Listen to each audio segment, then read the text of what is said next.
नमस्ते दोस्तों, स्वागत है आप सभी का हमारे इस नए वीडियो में। इस वीडियो में आप जानेंगे गंगा सप्तमी कब है, शुभ मुहूर्त, महत्व और कथा। गंगा सप्तमी हर साल वैशाख महीने की शुक्ल पक्ष की सप्तमी तिथि को मनाया जाता है। इस दिन को शुभ दिनों में से एक माना जाता है। गंगा सप्तमी का दिन गंगा स्नान, दान, पूजा पाठ के कार्यों के लिए बहुत शुभ होता है। इस दिन को माँ गंगा के जन्मदिन के रूप में मनाया जाता है। गंगा स्नान करने से हर प्रकार के पापों से मुक्ति मिल जाती है। गंगा सप्तमी के दिन गंगा माता के वेग को कम करने के लिए भगवान शिव ने अपनी जटाओं में धारण कर लिया था। यही वजह है कि गंगा सप्तमी का त्योहार बहुत खास होता है। आइए अब जानते हैं गंगा सप्तमी कब है और शुभ मुहूर्त। इस साल वैशाख महीने की शुक्ल पक्ष की सप्तमी तिथि की शुरुआत 14 मई सुबह 2:50 पर होगी। इसके साथ ही इसका समापन 15 मई सुबह 4:20 पर होगा। ऐसे में यह पर्व 14 मई को मनाया जाएगा। इस दिन गंगा स्नान का शुभ मुहूर्त 10:56 से लेकर 1:40 तक रहेगा। आइए अब सुनते हैं गंगा सप्तमी की कथा। पौराणिक काल में भागीरथ नाम के एक पराक्रमी राजा हुआ करते थे। महर्षि कपिल की क्रोध की ज्वाला में जलकर भस्म हो गए थे और उन्हें कभी भी मुक्ति नहीं मिल पाई।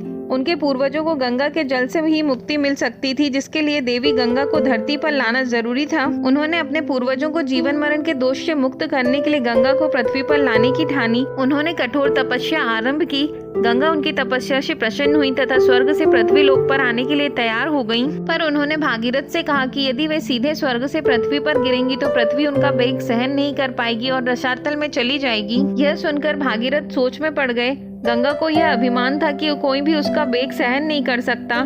तब उन्होंने भगवान भोलेनाथ की उपासना शुरू कर दी।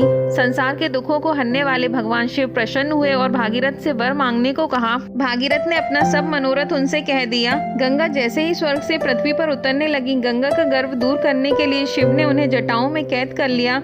वह झटपटाने लगी और शिवजी से माफी मांगी। तब शिवजी ने उसे जटा से एक छोटे से पोखर में छोड़ दिया, जहाँ से गंगा 7 धाराओं में प्रवाहित हुई। इस प्रकार भगीरथ पृथ्वी पर गंगा का वरण करके भाग्यशाली हुए। उन्होंने जनमानस को अपने पुण्य से उपकृत कर दिया। युगों युगों तक बहने वाली गंगा की धारा महाराज भगीरथ की कष्टमयी साधना की गाथा कहती है। गंगा प्राणी मात्र को जीवन दान ही नहीं देती, मुक्ति भी देती है। यह भी कहा जाता है कि गंगा का जन्म ब्रह्मा के कमंडल से हुआ था।